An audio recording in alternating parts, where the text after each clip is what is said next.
오늘 우리에게 주신 하나님의 말씀은 마가복음 1장 7절에서 11절입니다. 그가 전파하여 이르되 나보다 능력 많으신 이가 내 뒤에 오시나니 나는 굽혀 그의 신발끈을 풀기도 감당하지 못하겠노라. 나는 너희에게 물로 세례를 베풀었거니와 그는 너희에게 성령으로 세례를 베푸시리라.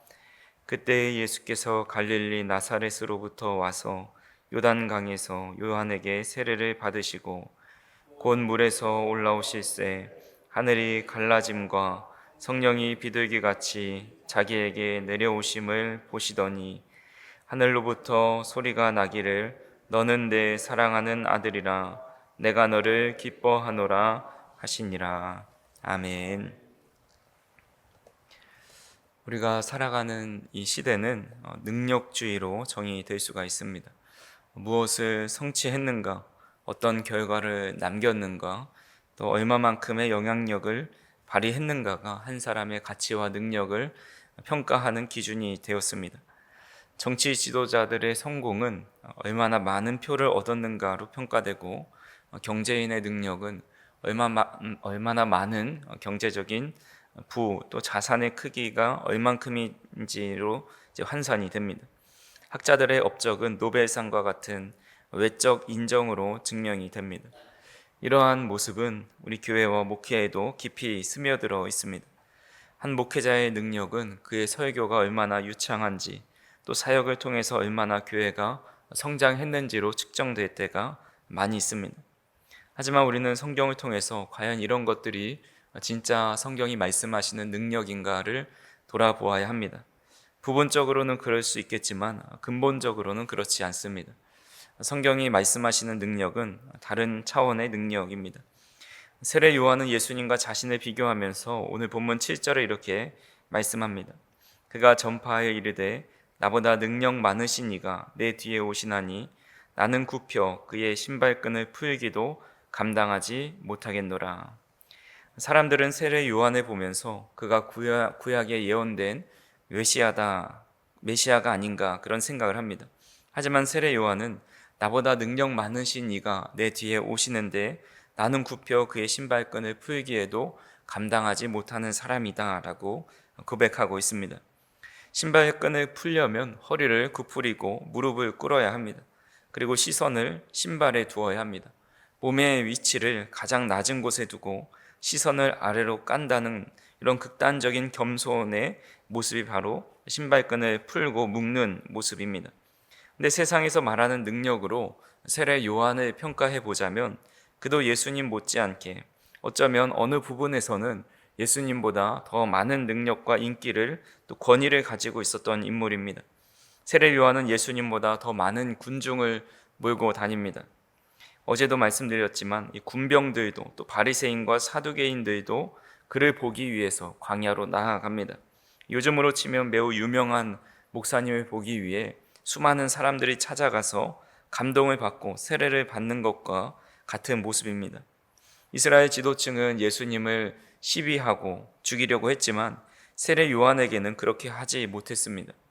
또한 헤롯이 제수와 결혼하였을 때 대놓고 비판한 사람은 세례 요한뿐이었고 헤롯은 요한을 잡아서 감옥에 두었지만 더 이상 손을 댈 수가 없었습니다. 헤롯도 요한의 권위에 크게 두려워했다라는 겁니다.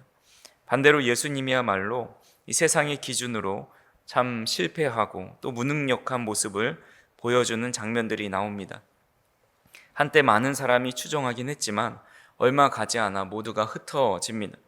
예수님은 이 성전을 사흘 만에 헐고 다시 세우겠다 하셨지만 그것은 그의 생전에 그렇게 하지 못해서 결국 말만 그렇게 하신 것으로 여겨졌습니다.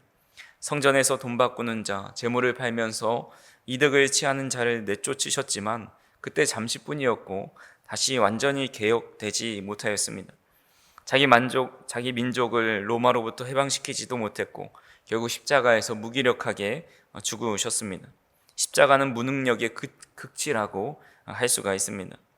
잠깐 동안은 예수님이 반짝 인기몰이를 하는 것 같았지만 가장 무능력하게 돌아가셨다라는 겁니다.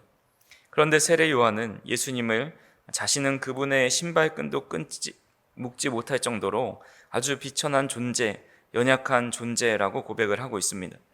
세례 요한은 어떤 능력을 기준으로 예수님과 자신을 비교했을 때 자신은 아무것도 아니라고 고백한 것일까요? 근본적으로 성경에서 말씀하신 능력은 이 세상을 창조하신 하나님, 그리고 마지막에 하나님의 나라를 완성하신 하나님에게만 사용할 수 있는 이 하나님의 존재를 나타내는 단어입니다. 쉽게 말씀드려서 하나님에게만 진정한 능력이라는 말을 붙일 수가 있다라는 겁니다. 그렇기 때문에 이 세상에 아무리 뛰어난 사람도, 또 아무리 많은 사람들에게 지지를 받고 또 최첨단 무기를 보유하고 있고 천문학적인 돈을 가지고 있는 사람도 참된 능력을 가지고 있다고 말할 수가 없다라는 것입니다. 그 능력은 이 땅에서 잠시 힘을 발휘할 수 있는 유한한 능력입니다. 하지만 하나님의 능력은 끝이 없고 다함이 없습니다. 그렇게 하나님에게서만 참 능력이 있다라고 말할 수 있는 것입니다. 사도 바울도 자신이 복음을 전하고 목숨을 바쳐 하나님의 나라의 일을 할 수 있었던 것은 자신의 힘으로 감당한 것이 아니라 능력 주시는 자 안에서 이 모든 것을 감당할 수 있다라고 고백한 것입니다. 하나님의 능력으로 온전히 자신이 주님의 일을 감당할 수 있었다는 고백입니다. 아무리 세례 요한이 많은 사람들에게 지지를 받고 회개의 세례를 베푼다 해도 그것은 그의 능력이 아니라는 겁니다. 하나님으로부터 부여받은 능력입니다. 그래서 세례 요한은 자신이 선포하는 하나님의 말씀, 또 그가 주는 회개의 세례, 또 감동적이고 사람을 회심하게 만드는 그런 설교, 모든 것이 하나님의 능력을 힘입고 있다라는 것을 알고 있었고, 또한 그런 알을 통해서 자신은 주님의 신발끈도 풀 수 없는 자라고 고백하고 있는 겁니다. 우리도 이런 사실을 인정해야 합니다. 우리가 하나님의 일을 감당할 수 있는 것은 우리의 힘으로 하는 것이 아닙니다. 우리가 잘나서 하나님을 찬양하고 예배할 수 있는 것도 아니고, 우리가 부지런해서 봉사하는 것도 아닙니다. 다른 사람보다 뛰어나서 직분을 받은 것도 아닙니다. 우리가 행하는 모든 능력은 하나님으로부터 나온 것임을 우리는 고백할 수 있어야 한다라는 것입니다. 이것을 어떤 주석가는 신발끈의 영성이라고 부르기도 합니다. 자신을 주님 앞에서 완전히 낮추는 영성입니다. 그저 주님의 얼굴을 똑바로 바라보지 못하고 주님의 그 신발을 쳐다보면서 그 신발을 만지지도 못할 만큼 비천하고 연약한 자임을 고백하는 신앙과 영성입니다. 그래서 저와 우리 성도님들도 우리의 능력으로는 주님의 신발끈을 매는 것조차, 주님의 신발을 만지는 것조차 할 수 없는 무능력자임을 고백하면서 하나님의 능력을 힘입고 살아가고, 또 하나님의 능력을 힘입어서 봉사하고 섬길 수 있는 저 우리 성도님들이 되기를 간절히 소망합니다. 이렇게 겸손하게 자신의 무능력함을 인정한 세례 요한보다 더 겸손히 낮아지신 분이 있는데 바로 예수님이시죠. 예수님은 그렇게 낮아져 있는 세례 요한보다 더 낮아지셔서 세례 요한에게 세례를 받으십니다. 오늘 본문에는 세례를 받으셨다는 사실만 기록해 놓았지만 다른 복음서에서는 예수님과 세례 요한의 대화를 남겨 놓았습니다. 세례 요한은 예수님을 향해서 저는 감히 주님께 세례를 베풀 수 없다라고 고백을 하고 있습니다. 이것에 두 가지 이유가 있습니다. 그 이유는 보통 세례를 주는 사람이 받는 사람보다 영적으로 더 높은 위치에 있기 때문입니다. 하나님께서 주신 권위로 세례를 베푸는 것인데, 세례 요한은 예수님이 누구신지 알고 있었기 때문에 자신이 예수님께 세례를 베푸는 것은 말도 안 된다라고 여긴 것입니다. 또 한 가지 이유는 세례 요한이 베푸는 세례는 회개의 세례였습니다. 사람이라면 누구나 죄인이기 때문에 회개의 세례를 받는 것이 마땅하죠. 하지만 주님은 죄가 없으신 분이십니다. 하나님이 아들이신 예수님께서 굳이 회개를 할 필요가 없으신데 왜 세례를 받으시냐라는 겁니다. 하지만 예수님은 하나님의 의를 이루기 위해서 또 완전히 하나님의 뜻에 순종하시면서 자기를 낮추기 위해 죄인과 동일시 여기면서 우리와 함께 죄인의 자리에서 출발하기 위해 세례를 받으신 것입니다. 우리도 세례 요한이 주님 앞에 철저하게 낮아지고 또 주님도 그보다 낮아지셔서 자기 비움과 겸손의 모습을 보여주신 것처럼 우리도 그런 낮아지고 겸손한 모습으로 살아가야 합니다. 하지만 실제로 우리를 그렇게 낮추고 또 겸손하게 사는 것은 정말 쉽지가 않습니다. 테레사 수녀처럼 죽음이 임박한 사람들의 친구가 되는 것이 쉽지 않고, 또 손양원 목사님처럼 한센인의 영혼과 육체를 살피면서 살기란 참으로 어렵습니다. 심지어 우리는 우리 옆에서 살아가는 가족들을 섬기고 또 친인척 이웃을 섬기는 일조차 참으로 어렵다라는 것을 날마다 느끼게 됩니다. 이것은 인간적인 노력이나 의지에 따라 할 수 있는 것이 아니라 영성과 직결된 삶이라 할 수가 있습니다. 영성은 하루아침에 주어지지 않습니다. 끊임없이 밤낮 낮아지고 섬기고 이 사랑의 훈련을 통해서 깊은 영성을 갖게 됩니다. 즉 영성 훈련은 다름이 아닌 주님처럼 낮아지고 주님처럼 섬기고 주님처럼 사랑하는 훈련이 영성 훈련입니다. 그래서 저와 우리 성도님들이 점점 높아지고 싶고 대접받고 싶고 이름을 널리 알리고 싶은 그런 본성을 거스르고 신발끈의 영성으로 주님처럼 더 낮아지고 더 섬기는 자가 되실 수 있기를 간절히 소망합니다. 그렇다면 어떻게 이런 신발끈의 영성을 가지고 늘 겸손해지고 낮아지는 자세로 살아갈 수 있을까요? 오늘 본문 10절과 11절에 보니까 곧 물에서 올라오실새 하늘이 갈라짐과 성령이 비둘기 같이 자기에게 내려오심을 보시더니 하늘로부터 소리가 나기를 너는 내 사랑하는 아들이라 내가 너를 기뻐하노라 하시니라. 예수님께서 세례를 받으시는 순간에 세 가지 특별한 현상이 나타납니다. 첫 번째로 하늘이 갈라졌고, 두 번째로 비둘기 같은 성령이 내려오십니다. 세 번째로 하늘에서 음성이 들립니다.